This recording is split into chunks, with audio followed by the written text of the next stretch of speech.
Welcome to the Moms I Know with Sheila Walsh-Denton and Maria Anderson-Farner. Two moms on a mission to reclaim childhood and take you from surviving to thriving on your parenting journey. The Moms I Know is your go-to source for motivation, inspiration, and resources, and real conversation about motherhood and parenting with intention. Thank you for being a part of our community. We hope you enjoyed this episode.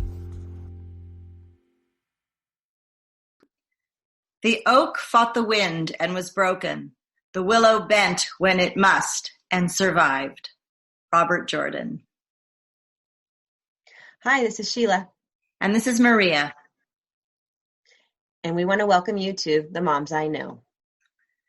So this quote that we chose today was built on this idea of resilience. And we have been talking to so many parents here in the midst of global pandemic, and we're really seeing where people are being stretched. And this concept of, the mighty oak, and yet this brittleness, and then this flexibility, this adaptability that we need to foster, like the willow, is really prevalent. There was another, image of the bamboo. And so we think about how when the wind is coming and what can we do to flex? And so we really appreciate this concept, this visual image for all of you, because this is a really challenging time right now. And both Maria and I just want to say that we are here and we are seeing you, and you are doing an amazing job. Just know that, sit with that you are being flexible, you are being resilient, and you are rising to the occasion. So, we're proud of you. We also want to encourage you to look at this in a whole different way. And so we've been seeing lots of parents grappling with this concept of schooling at home. And for those of you who are homeschooling your children and have been doing this with a whole different way, instead of recreating the classroom at home, you understand this concept. But for those of you parents out there who are all of a sudden faced with trying to work from home and trying to take these instructions from your child's classroom teacher and then recreate them at home, we just want to ask you to stop for a minute and think about, what are the concepts that are truly important? What are the life lessons that are truly important at this time? And we're seeing so much information online about, this way of doing it or this way. And we're also seeing a lot of parents who are just saying, we can't do this. We are not trained as teachers. We don't understand the math. We don't understand these worksheets. This is busy work. We don't agree with it philosophically. And so we want to invite you to dig deep. And so, yes, we have to foster this resilience. We have to bend and we have to adapt. And Sheila, you posted a beautiful thing the other day about you are the expert in your family. So I'd love for you to talk a little bit about that. And then we can kind of give some of our listeners different ideas about how they can approach this sort of onslaught of the classroom all of a sudden being transferred home. Well, I think that's it right there, is this, that families right now are just being bombarded with information. They're being, told that they have to be at this time, this Zoom class, this, this way of learning. I have 3 children, 3 different schools, and they have 3 different types, 3 different types of learning is going on. I have one student who's having live classes, another student who just gets what is assigned on Monday, and then it's due on Friday with actually no live classes. And so we know that students all learn differently. So you have all these different variables, but then what is in common? Our home is our common place. Our home, our family is what we know. So I posted that remember that you are the expert of your family, first and foremost. You and your partner, or you by yourself, you are the expert of your family. And that gives you the right to parent, to teach how you want to at this time. And that's where we really have to, like you said, we have to stop. We have to reassess what is important right now. And if you are the expert, you're going to know what is important to your family, because nobody knows your children like you do. You might think, your teacher, they know how your child learns, but this is the opportunity for you to see, how does your child learn? And I want to go into that place of, and we talked a little bit about this, Maria, about, playing on the strengths and the weakness piece. I heard another person say that this is the time to strengthen your weaknesses. And that kind of didn't sit with me that well. I kind of said, you know what? That's funny, because I chose to homeschool my child in kindergarten to strengthen his strengths, to realize what he's good at, so that when he goes back to school, goes into school, he will have that confidence. And so instead of like focusing on what your children are not doing, what they're not doing well, focus on what is working, what is strengthening, because that's the piece. And I know we've said this Maya Angelou quote, but it's just like you'll forget what they'll do. I'm paraphrasing, but you'll forget what they do, but you won't forget how they feel. So how is learning feeling at this time for your children? Is it stressful? Is it hard? My two of my 3 children have been in tears this past month because of school. So is that what we want? And that, and then being with the homeschool background, I know that's not how education has to look. A lot of information. That's so important. And, this is going to be different for every child. It's going to be different for every stage of development. And so we're looking at this and trying to help you realize that we can look at things differently. Our whole focus on homeschooling and family schooling and, whatever it looks like schooling is looking at each individual child. And, we want to give a shout out to those teachers out there too, who are just trying to do their best in this crazy paradigm. And, some of these teachers now are at home trying to deliver lessons to their students as well as teach their own kids and everything in between. And so, we know that people are trying their best, and there are a lot of different opinions and philosophies, but we have to look at each child. And if online learning for your teenager is working, great. If your child is one of those children that enjoy the worksheets, okay. But if your child isn't and they're struggling, we have to look at what's going to resonate with them. And, we're not advocates of worksheets in any way, shape, or form, but, there are those children that like to have that sort of paper and pencil structure. But most kids are going to learn really well by doing. And so, yes, it's going to be harder for you as a parent to take those lessons that might be coming from the teacher, looking at what the objective is, looking at the learning that is going on, and then turning it into something that is going to work for your child. And I'm picturing, these teenagers who the online learning is not working because they're hands-on, they're kinesthetic learners. So, of course, you can have those conversations with the teachers and they can help you develop different paradigms. But Sheila and I are here to help you realize that you can look at things completely differently. And you don't have to just cave to all of this academic pressure too. And what is the most important thing right now is your family's emotional well-being. We're all grappling with this new paradigm. And so, a couple of weeks or even months of some academics that are done in different ways or even let go completely are not going to be the end of the world. But your child's emotional state is going to be so important at this time. And so we want to help them come up against these challenges and really work through them together. We're here as their strongest advocates to help them understand that they have these strengths, and these strengths are going to be what is going to help them throughout their lifetime, not their, and then we can come to the things that are not as strong through their strengths as well. And I've seen that so often with my own children. I've seen it, Sheila, with your children. I've seen it with the countless children that we've worked with, is that when we work from their places of competence and confidence, we're going to get the best results. That's big right there, Maria, is when we work from their place of knowledge, from their place of competence and confidence, then that'll go over into other subject areas. And so I have a friend who called me last night, and we were talking about, and she's worried about her son. He's a fifth grader and not a strong reader. She's worried that he's not going to read and everything. And so we just came up with some things. We brainstormed some ideas together. And I think that's what it takes, is thinking outside the box, where it's just like, well, what about the audiobooks? Does he like audiobooks? Yes, he likes audiobooks. Okay.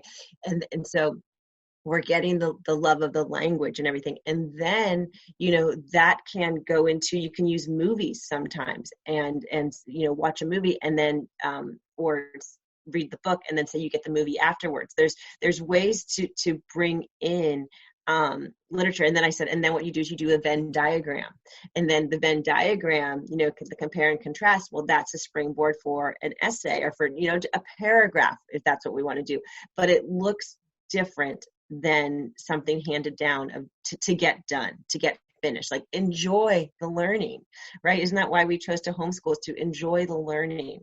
And I feel like sometimes right now, with all this pressure outside, we're not enjoying this learning. And you said something earlier when we were talking before we started recording about, parents saying, but my child needs that structure. And we had the wonderful interview with Roxanne Bybee about, the structure within Waldorf education, and then bringing that structure home to the family. And we can, we understand that need for structure, but that doesn't mean it has to look like the classroom. So you can create in your own family life the structure that works for you and for your children, for each individual child. It might look different for different children, but this idea of the rhythm of the day, the pattern of the day, the way in which you want to bring the learning. So, structure could look like a different subject every day of the week.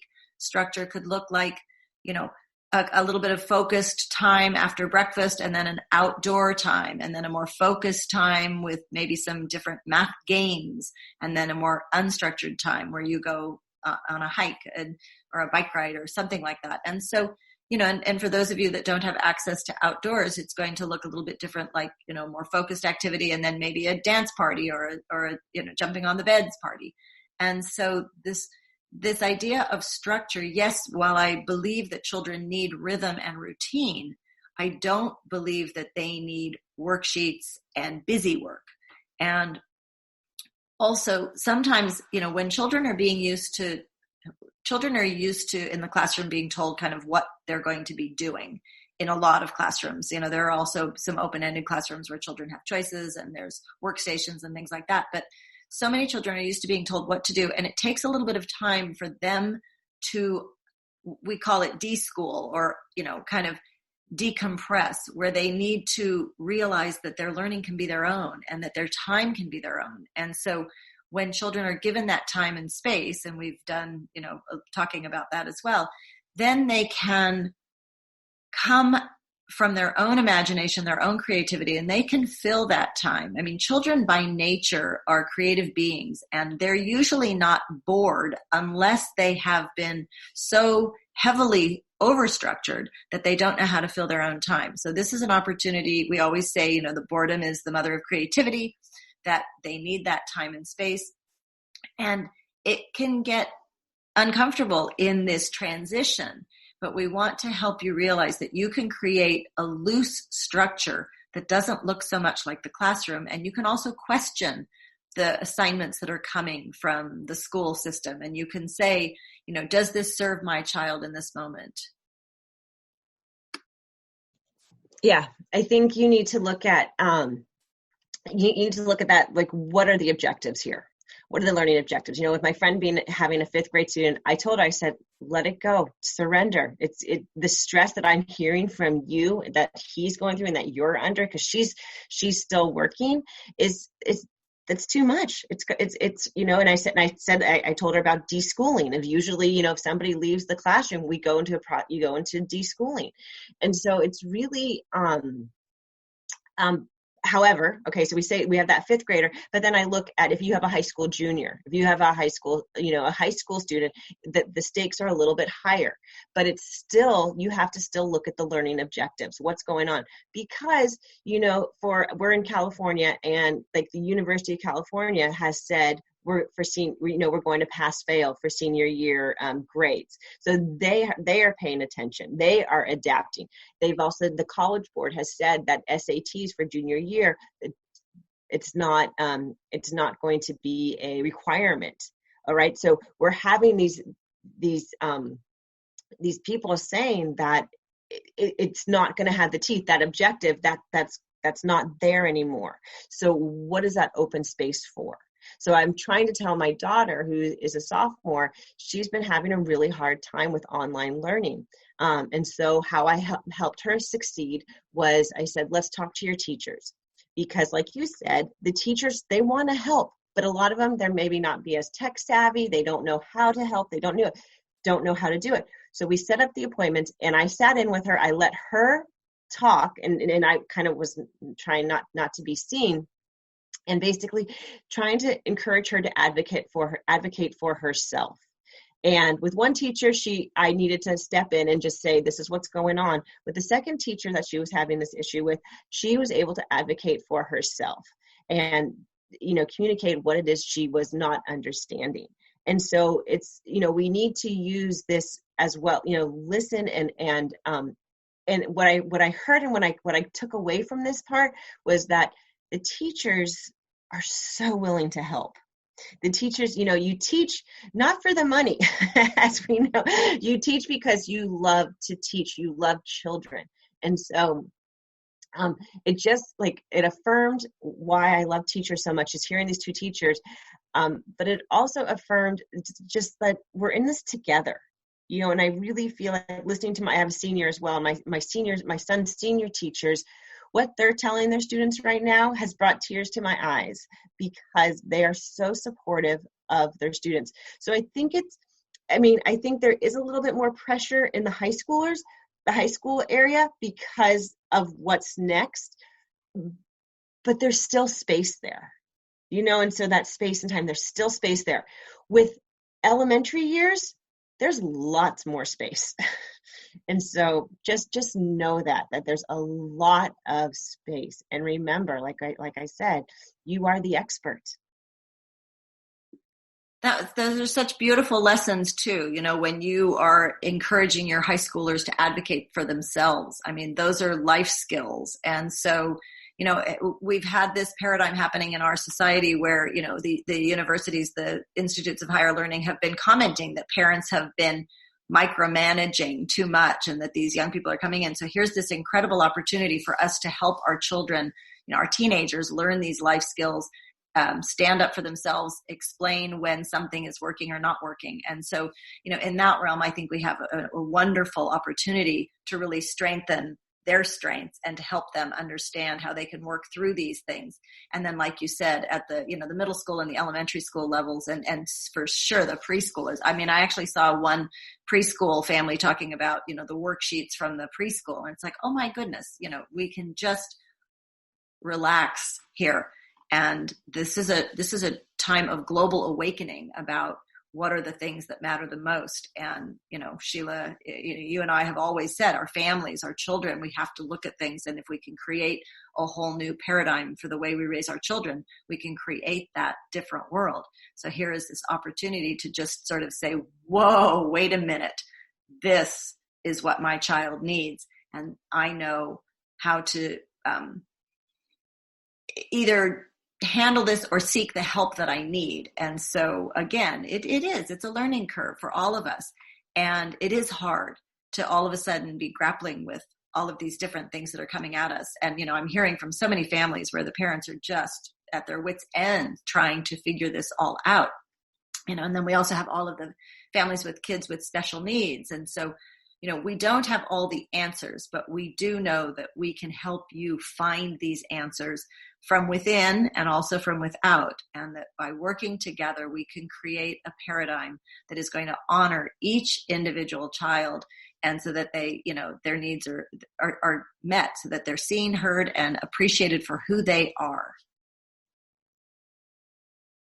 That's it, Maria. You're just wrapping it up so nicely. And it brings me back to family school. right? I mean, let's just go over that really quickly. Is that guardian of childhood, time and space, courage cultivation, reading aloud, and celebration. I mean, I feel like we right now are living family school. It's, we could do this on the daily. Are those 5 tenets, and that's what makes a strong family. So, yes. So it's one of these where we know that it's not going to get better instantly, but we want to reassure you that we've both been there. We've worked with countless numbers of parents through this dance of trying to figure out how we work with our children and with their unique learning styles and with their beautiful abilities and characteristics, and that we're going to come out through this, I think, really strengthened. And I loved, again, coming back to that, the willow, that the willow. Yeah. And I'm like with a dang good party after, right? Oh, yeah. All right. So Marie and I also just want to remind you that, if this is interesting to you, check out our homeschool series, our podcast series for homeschooling. It's, it goes over some of these things, some of the practical things that you need to know if you are thinking maybe that you like this schooling at home, as well as our homeschool guide. So it is now available on our website, which is at www.themomsiknow.com. And that's, just hang in there. Yes. And, even if you know that you're not going to be homeschooling down the line, there's so much there that will help you shift the way you're looking at this. So we really encourage you to check that out and wish you all the best, and just take care. We're all in this together, and we will talk to you next time. All right. Take care. Bye. Thanks for joining us today for The Moms I Know. We hope you enjoyed today's episode. To get the show notes and resources mentioned in today's episode, visit themomsiknow.com. For information on Maria's programs, visit thefutureoffamily.com. And for information on Sheila's programs, visit purplebeatfamily.com. Don't forget to subscribe and rate us on iTunes, and follow us on Instagram at The Moms I Know Podcast. Until next time, have a joyful family journey.